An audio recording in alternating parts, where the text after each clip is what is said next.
What's up, YouTube? Welcome back to another episode of Truck Talk, brought to you by me, inspired by my man Chili. Hey, a lot of you guys are wondering what would happen if the federal government asked the military to take unconstitutional or unlawful action against states or against American citizens. You're asking that question because of what is going on in Texas right now, and a lot of you guys are wondering, what in the world, how would our service members respond in that scenario? And since I was in the military for a long time, I figured I'd give you my opinion, offer that up to you. I've got a few comments about it. So, first of all, we should look back in history and say, well, what happened in 1864, 1865? What happened around that time frame in American history when the federal government asked the federal military to take action against states, sovereign states? What happened? All right, you have the answer to that question.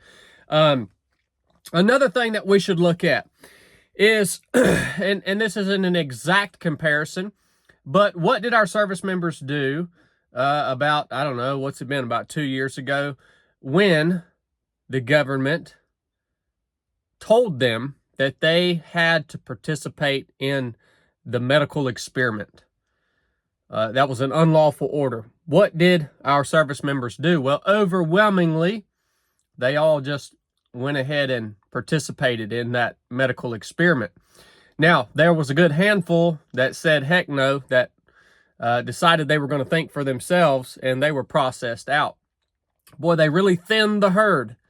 They thinned the herd there, right? They said, well, this is a really, really good opportunity for us to kind of weed through our federal military service members, and let's just go ahead and weed out the ones that want to think for themselves and that aren't just going to do what the crap we tell them to do. Now, here's a few comments on this also that I'll offer up. I want to make you understand that the military is really, really good at brainwashing service members.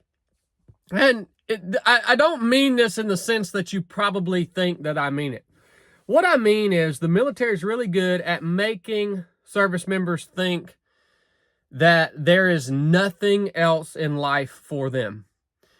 They're really good at making you think that without the military, you are nothing, that your life is going to suck, that you're not going to have any purpose, money, you're not going to have a job, that you're basically worthless if you're not a cog in that wheel.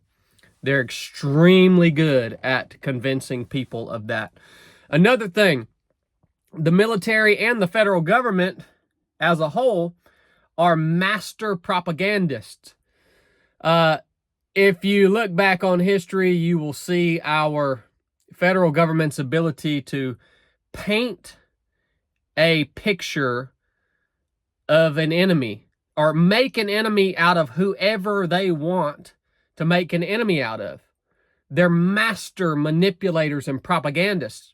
And all service members are subject to this propaganda.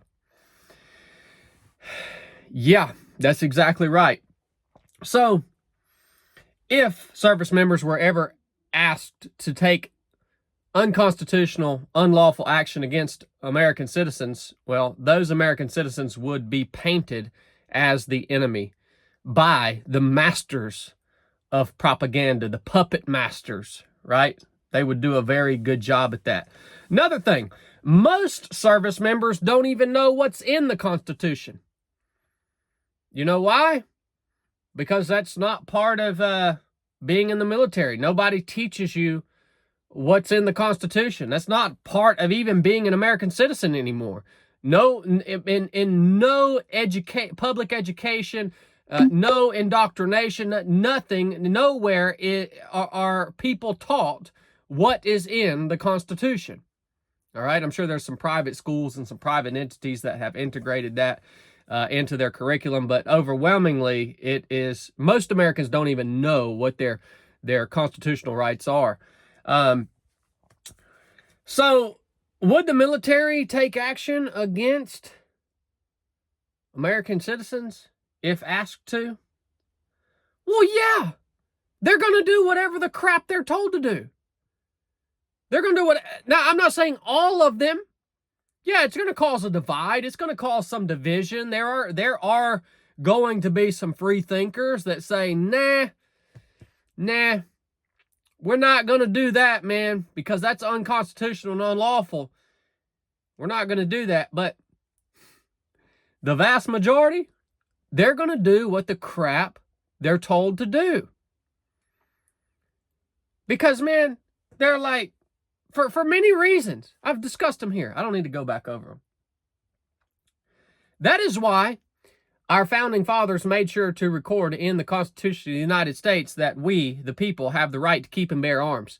And that is why we, the people, should have the right to keep and bear arms, the same arms and munitions that are possessed by the federal military. That's why. Our founding fathers knew that there was going to be a point or many points where the federal government was going to overstep their boundaries and abuse the power that they have, and that they were going to wield the federal military against the people. Our founding fathers knew that. That's the whole point in our Second Amendment. It's the whole point of it.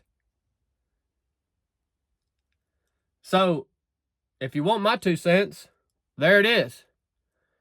And if you want to live in an imaginary world where you think that the tyrannical government that rules over us right now won't wield the federal government or the federal military against us as citizens in order to maintain their power over us, if you think that won't happen, then you're living in an imaginary world.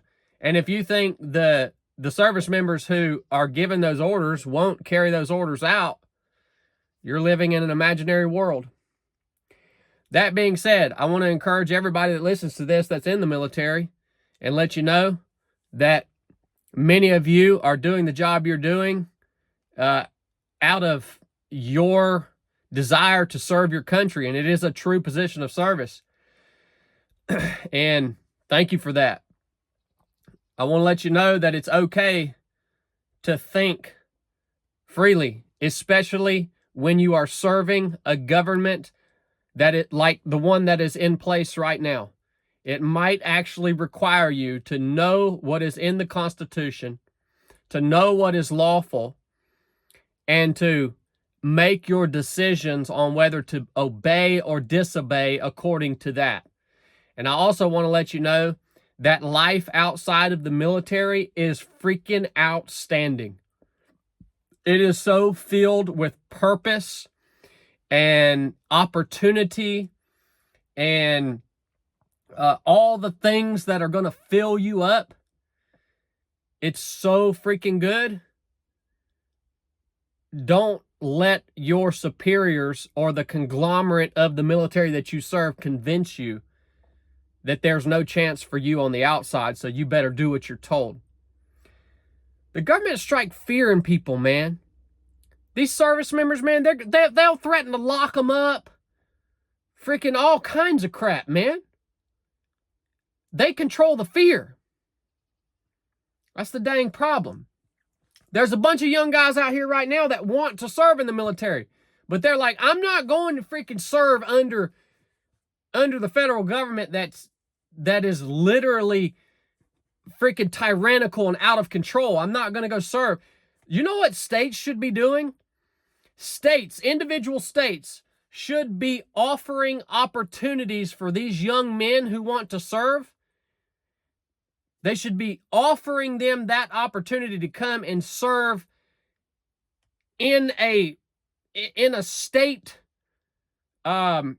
militia or in a state National Guard. Or we should be offering these people like the opportunity to do that, to serve their state defenses. Yeah, a lot of stuff on this. All right, guys, if you got anything out of this episode, share it with somebody. Drop me a comment. Let me know what you think. Go get you a hat, get you a t-shirt. Man, keep my man Chili in the dungeon. I appreciate all the support that you guys give us here at 3 of 7 Project. It means a lot to me. I love you guys. Enough said.